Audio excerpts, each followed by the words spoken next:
So as time goes on, I've since developed a hearing loss, and I now wear hearing aids. So my family sees it from both perspectives. But I just wanted to share with you a little bit of information.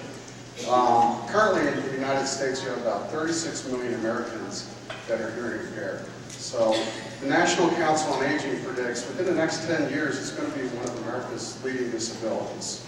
According to the recent Johns Hopkins study, if we don't receive input in our brain, we start to lose it. And I think we see this in audiology offices quite often.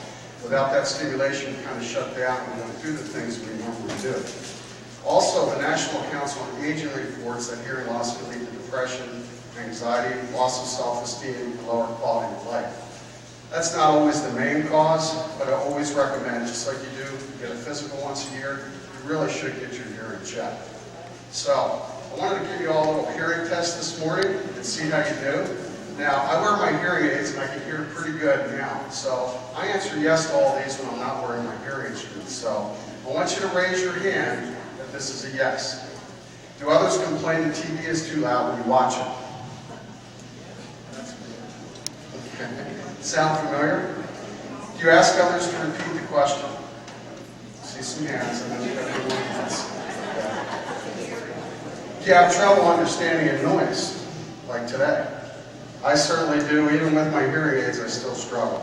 But without them, I would be lost. Do you have difficulty understanding women and children? Okay, that's a big one. Okay. Now, most of the guys in the room will say that's selective hearing loss, right? We all have that. Do you avoid social situations because you cannot hear? That was a big one for me. One of the things that my kids laugh at, if I go out to dinner and we're having a conversation, I forget my hearing aids, I do the head tilt, like a dog does when they don't understand something. So we have all different types of ways of coping.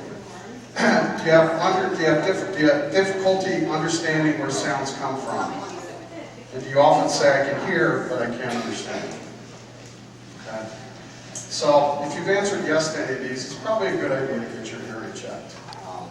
I think you should get it checked at least once a year, just like you do with the physical. Today, here in Michigan is here on behalf of this program. They're doing video otoscopes, so they can actually look down in your ear, and they can schedule a free hearing exam. Or they go to here in Michigan or anywhere, make it a priority, get your hearing checked. It's good preventive medicine. Thank you. Thanks so much, Jim. We appreciate your sponsorship today. One more question. It looks like the kids have just arrived.